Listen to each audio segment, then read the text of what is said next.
Tailwind! The beauty of ugly code. My guess is that this is going to be a raving review of Tailwind, or maybe it's a hugely insulting, or maybe it's neither. I don't even know. Recently, I tried out CSS Framework Tailwind. First off, is it a framework? Okay, so when do you call something a framework or a library? React keeps calling itself a library, but it's supposed to be used in meta frameworks. What the hell happened to a framework?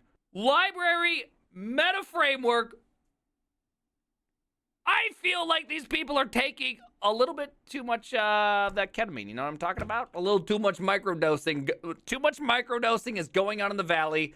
I'm canceling the valley, okay? I'm canceling the trip to the valley. We're all done, okay? Recently, I tried out the CSS framework, Tailwind. Tailwind is not new, but I had put it off trying it due to the visceral reaction of its syntax. It is ugly. Now, I know what you're thinking. This is an atrocity. What a horrible mess. And you're right. It's kind of ugly. In fact, it's just about impossible to think this is a good idea the first time you see it. You have to actually try it. The Tailwind docs. So here's the funny part. So I just want to state this explicitly at the beginning. When I used to be creating websites for, for the internet back in the IE7, IE8, IE9 days, effectively what I would do, especially during the float days, is I would do something like this. Left, clear fix.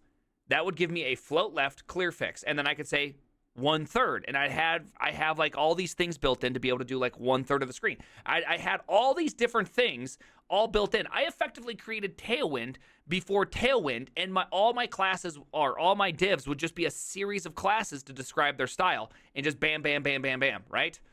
That's how I live my life. So when I see Tailwind, it doesn't actually feel like the worst idea ever. This just feels like what I did 15 years ago, you know?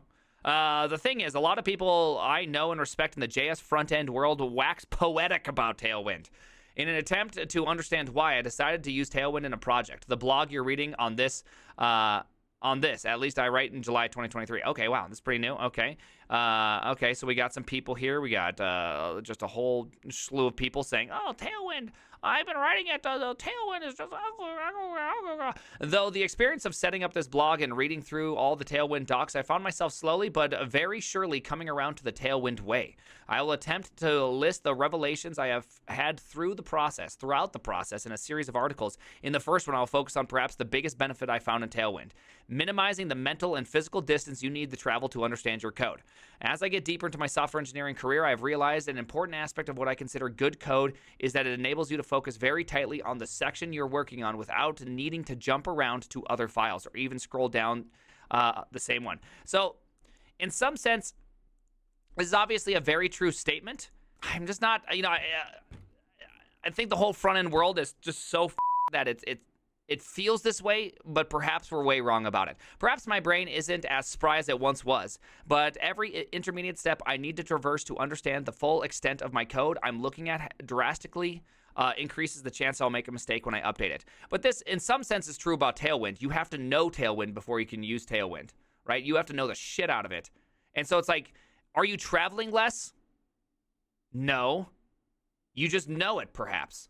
But I still would prefer Tailwind over a bunch of custom CSS classes. Can we all be real here? Would you rather deal with Tom's CSS classes? I mean, he's a genius. But would you want Tom's CSS classes, or would you want an agreed-upon set of utility classes? Like, which one do you want? Which version of hell would you like?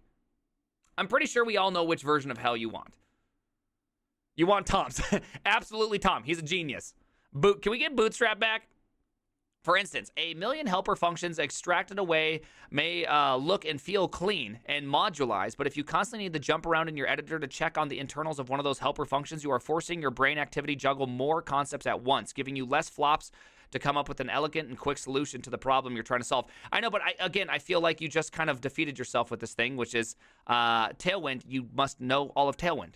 There's no such thing as a series of utility classes that aren't as easily understandable. It's just that you have to spend the time learning them. But I get the idea that you're trying to say, which is once you know a system, this is why I always argue learn a language. Just learn the actual language. Stop looking up things, right? When you sit there and you look up stuff over and over and over again, you just defeat yourself. Stop being stupid. Learn your own language.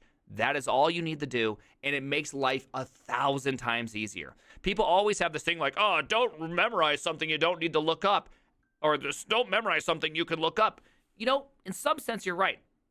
Some sense. But when it comes to something you use every day, memorize that shit. Stop being a dummy. Just memorize it. It's that easy. All right. Modern CSS is a powerful tool with the things like pseudo classes, media container, queries, and animations. And as a result, there are non-trivial amounts of details about your component on site's behavior or appearances. Yep, blah, blah, blah, blah, blah. Oh, I love this tweet. People got all sorts of upset. Apparently because I zoomed in and this image happens to be taken from a potato. Tailwind, by the way. It's clear that this looks way cleaner than this. But if you came back 2 years later, this would be an exercise in pain. This will probably, you'll be able to get up to run pretty quick right here. You'll kind of already know what you're doing. So that's why I support it, right? Tailwind's inline styling logic may look ugly, but what you see is what you get. There's just enough abstraction that you're not effectively writing inline styles, but you also can understand what your markup is going to look like when while only looking at the markup. Okay, so once you get into grid layout, I feel like I skill issue so hard because I don't do HTML that when I do HTML that every now and then, it takes me 9,000 refreshes. It takes me literally 9,000 refreshes to get through it every single time. The moment I'm just like, okay, I want an input box to grow with text that aligns in the center, and then a little box that's like straight on one side, but then curls out nicely on the other side, so it looks like a nice clean. Once I start doing that, all of a sudden it's just like I just sit there and I just have to go through it over and over and over and over. So stupid. I literally make a grid layout once a year, and every single time I make that grid layout, I have to go, oh no. The following is a rough version of the navigation bar at the top of this page. We have a series of links, components, nav links, that we want to show them next to each other on the big screens with collapsible menu on the mobile. I assume this is a valid leptos in Rust, right? All right, so there we go. Yep, this clearly, obviously, they must have misnamed this this extension. Probably a ChatGPT problem. It probably is RS, and this is Rust going on right here because I can't read this. Let's see. There's nothing fairly complex about the logic here. Starting at the top div, the class is hidden. That means after the viewport gets beyond the small size, default 640. 640. I haven't seen that term since I was playing Unreal Tournament back in 1998 or something like that. The div becomes hidden, aka hide the collapsing version of the menu when we don't need it.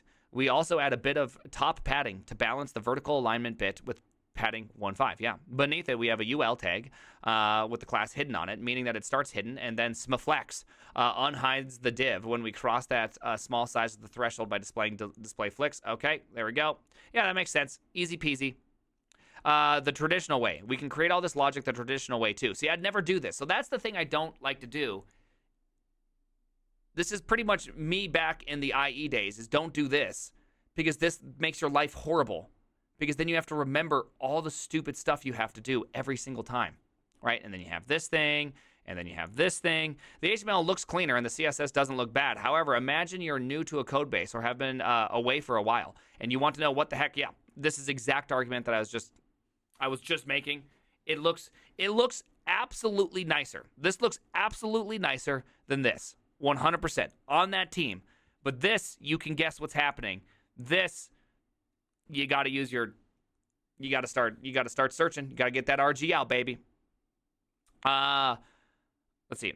In theory, you could and should make it easier with components, but that's more verbosity and chances for things to get out of sync when updates happen. Besides, you'll still need to go to CSS to verify the details not explicitly laid out in the components. In the Tailwind version, the styles for the element are right there. Yep. That's, I think, what he means by like proximity, which is proximity is you can see what's being applied where you don't have to understand the underlying implementation. I can totally buy that. I can buy that. Does it scale? I was initially concerned that using so many classes in Tailwind would become unwieldy and difficult to manage as a project grows. However, in my experience so far, with the grain of salt that my experience is new and the project not crusty with layers of added features, this has not been the case. There aren't really that many ways to style an element. So in reality, you seem to hit an upper ceiling of complexity. Yeah, reasonable. Reasonable. Okay. I think this is a great argument for why. I think this is the standard argument people need to make, which is, which one do you want? Do you want to come back to something you wrote yourself a year ago, or do you want to come back to something that you've continued to use over and over again in many different projects. It's as simple as that. So yes, I would rather do that. Don't you think Tailwind is just the new Bootstrap and will fade away in the end? Less. The reason why I think, because Bootstrap also had a bunch of CSS, right? Bootstrap enforced styling. It enforced a lot of things. And so what you'll end up having with Bootstrap is that you'll end up having a whole like load of things that everything looks the same that uses Bootstrap. You can see every single site that uses Bootstrap because they all look the same because they're all enforced to look the same. It's different than Tailwind. Tailwind kind of lets you be your own unique flower. I think you know. The name?